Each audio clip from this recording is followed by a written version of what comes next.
Have you ever thought about your journey with buying, building, and collecting Lego and thought, if I could go back in time, I would have given my past self some advice to approach the hobby differently? It's that thought, and also in reflecting on my own journey with getting back into Lego over the last 10 years, and speaking with my Lego friends, and also many of you via this channel, that has led me to observe there seem to be distinct phases that we go through as adult Lego hobbyists.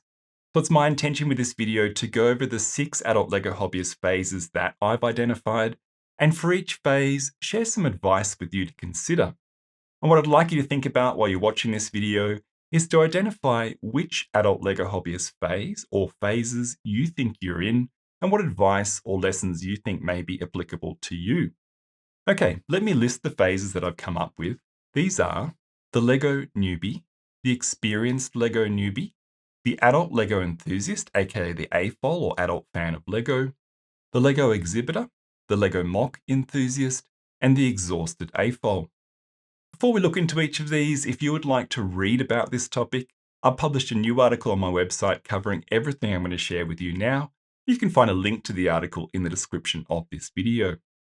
Let's start with the first adult Lego hobbyist phase, which is one that we've all been in and can relate to, which is the Lego Newbie. The Lego Newbie is an adult who's either brand new to building Lego or has recently rediscovered the joy of building Lego after a long break since building and playing with Lego when they were young. In terms of characteristics, the adult Lego Newbie is often highly excited and enthusiastic about buying and building Lego sets, with pretty much any set Lego releases appearing to be special and amazing. And this enthusiasm towards Lego, when combined with the lack of knowledge on what Lego products are really worth buying versus which are not, and an adult level of income, means the adult Lego Newbie often tends to overbuy Lego. The adult Lego Newbie is also likely not aware of the custom Lego model community and is also likely not aware of Bricklink. As for advice for the adult Lego Newbie, if this is you, I recommend that you resist the urge to buy Lego sets on impulse and the temptation to buy every new Lego set release that catches your eye. Instead, just slow down and pace your Lego set buying and building, savoring the sets that you do buy. When buying Lego sets, I recommend you preference large sets targeted to adults versus small Lego sets.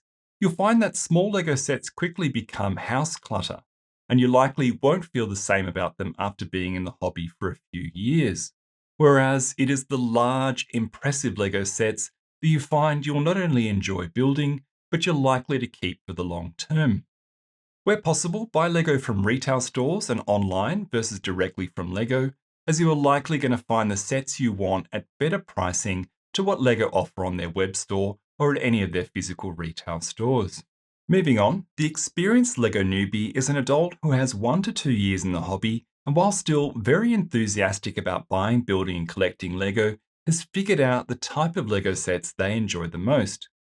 In terms of characteristics, the adult Lego Newbie starts to buy and build complex, larger, and more expensive Lego sets, enjoying the challenge and results these sets bring. They may, however, have discovered Bricklink and start to buy highly expensive retired sets that they may have missed out on as a child or from an earlier period in life. They may also start to moderate their buying, sticking to select Lego product lines like Technic, Ideas, or Star Wars sets. If this is the Lego phase that you think you may be in, advice to consider may be to again slow down on Lego set buying. At this stage, even if you're not aware of it, you can still easily overbuy Lego and end up with large piles of shame of unbuilt Lego sets. Focus instead on buying only Lego sets that you connect with on a personal level, as the set subject relates to your non-Lego experiences, interests, and other hobbies. If you're getting into buying retired Lego sets on Bricklink, eBay, or elsewhere, please take your time to research the set you want properly and seek out the best pricing and a reputable seller to buy from. Overpaying for a retired set that doesn't meet your expectations or arrives damaged or in a poor used condition can be a painful experience. Next, we look at the adult Lego enthusiast, aka the adult fan of Lego, who is an adult whose primary hobby has become buying, building, and collecting Lego. And I think this is the phase where most of you watching this video will be in. In terms of characteristics, the adult Lego enthusiast properly collects Lego models and likely follows Lego news and media online. They may have started to build a Lego room, or at least have dedicated areas in their house to display their Lego collections. And they may have built one or several custom Lego models, buying instructions online from sites like Rebrickable, and then the required parts from Bricklink. It's at this stage of the Lego hobby that they may also have started to invest in Lego, thinking that selling retired Lego sets at a premium could be a viable means to help fund future Lego purchases. Thinking about advice for people in this phase of the hobby, being a full-blown Lego enthusiast is fun, but as you well know, this is an expensive hobby. So to reduce overspending on Lego, I recommend that you zone in on only buying sets and or taking on custom Lego model projects that you deeply connect with, as they correlate to your specific interests. Also think about how the Lego set you intend to buy is going to look in your house and where you're going to put it. Is the model too big, for example, or will it visually dominate the space that you have available? I also recommend that you ignore the fear of missing out on a Lego set offering on release. You know well by now that if you simply wait 3 to 6 months post-release, you're likely able to buy that same set at a healthy discount. For something different, try practicing the joy of missing out from time to time, making a deliberate choice to set yourself free from the obligation of having to buy, build, and display the next Lego model in a product line that you normally collect. I've personally found this to be a very liberating approach to thinking about my Lego set buying behavior. I also recommend you resist the urge to go overboard on buying LED lighting kits and other similar Lego set accessories. While definitely fun to experiment with and try, spending on Lego accessory items can also quickly get out of hand. Next, the Lego Exhibitor is an adult hobbyist who enjoys building custom dioramas and Lego models to show at Lego shows, conventions, and exhibitions. In terms of characteristics, the adult Lego Exhibitor enjoys the experience and interactivity of Lego exhibitions and this social side of the Lego hobby, more so than building Lego sets at home on their own. The adult Lego Exhibitor often buys Lego sets for specific parts and or minifigures versus for building the set itself, and they will typically be a member of a Lego user group or club.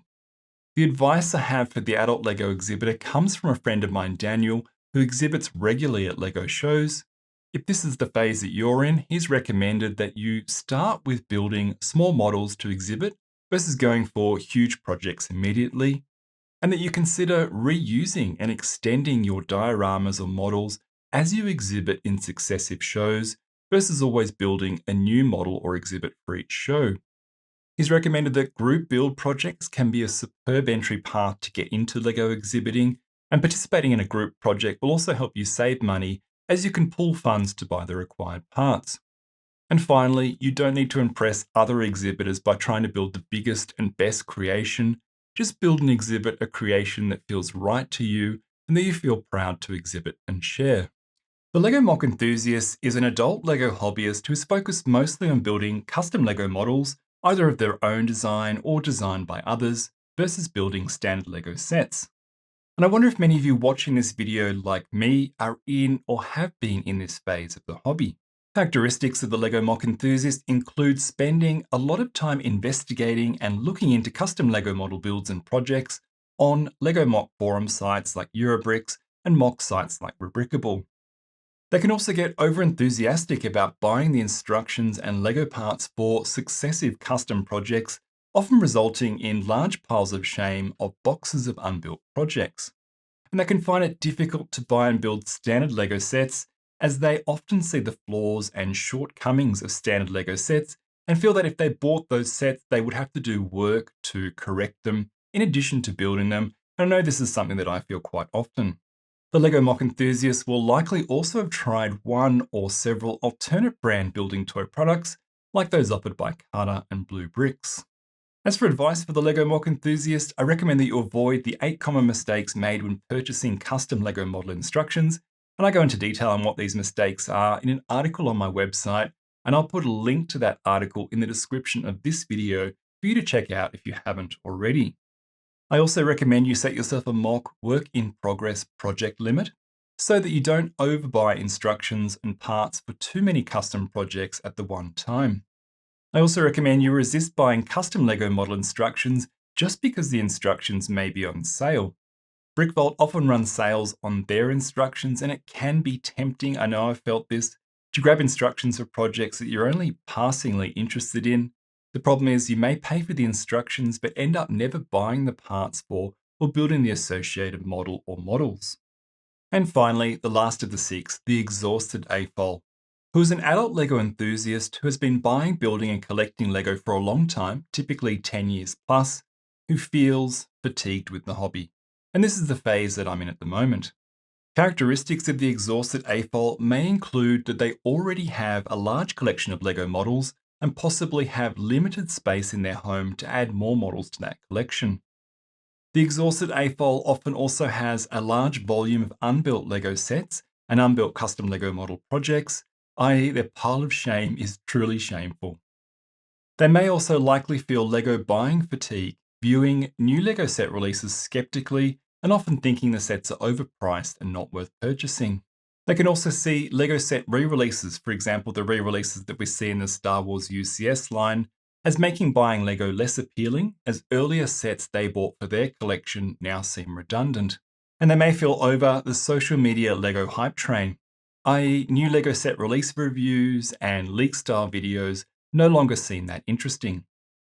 As for advice, if you feel you may be an Exhausted AFOL, I recommend you take a break from the hobby.